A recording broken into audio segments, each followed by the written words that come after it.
বছর ঘুরলেই বিধানসভা ভোট। আর শ্রীরামপুরে কল্যাণ বন্দ্যোপাধ্যায়, রাজীব এবং প্রবীর ঘোষালের মধ্যে বৈঠক হলো। কল্যাণ বন্দ্যোপাধ্যায়ের বাড়িতে 1.5 ঘন্টা ধরে বৈঠক, সৌজন্য সাক্ষাৎ, এমনই দাবি করছেন রাজীব বন্দ্যোপাধ্যায়। ভুল স্বীকার করে ক্ষমা চেয়েছেন রাজীব, দাবি কল্যাণ বন্দ্যোপাধ্যায়। চোরেদের সমাহার তৃণমূল কংগ্রেস, রাজীব প্রার্থী হলে মানুষ জবাব দেবে, পাল্টা বিজেপি।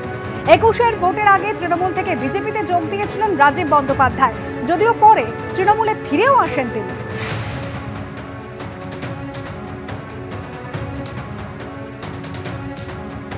আপনারা জানেন, যেহেতু আমি এক জায়গায় অন্য দল পরিবর্তন করেছিলাম বলে দাদা মানা করেছিলেন, সেই সময় ওনার অনেক অভিমান হয়েছিল।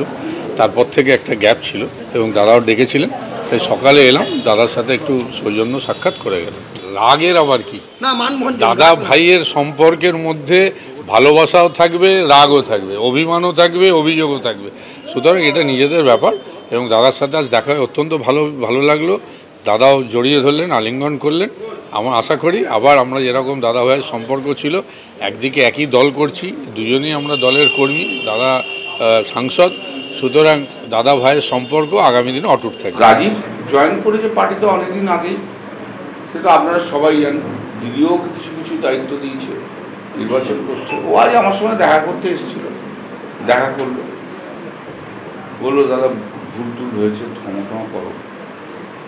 ঠিকই আছে, এমনি তো ব্যক্তিগত তো আমার সঙ্গে কোনো কিছু নেই। আমার একটা দুঃখ ছিল, কষ্ট ছিল যে তৃণমূলের থেকে কেন চলে গেলে, কারণ তোমার তো কোনো প্রতি তো দলের কোনো অবিচার হয়নি, দল কোনো ইয়ে করেনি। এটা আমার একটা অভিমানের জায়গা ছিল। এসছে আমার কাছে, সম্মান দেখিয়ে এসছে, এটাও তো অনেক বড় কথা। ভালো করে কাজ করুক সবাই।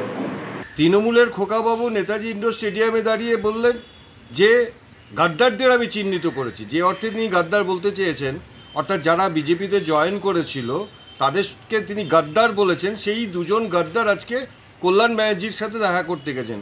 হতে পারে 2026-এর ভোট আসছে, সেই 26-এর ভোটের কথা চিন্তা করেই হয়তো তারা গেছে, কিন্তু এটা তৃণমূলেই সম্ভব। অনেক চোরের একটা সমাহার, একটা গোষ্ঠী হচ্ছে তৃণমূল কংগ্রেস, যারা মানুষকে প্রতারিত করেছে। যদি তারা আবার প্রার্থী হয়, নিশ্চয়ই মানুষ তাদের সমূহ জবাব দেবে।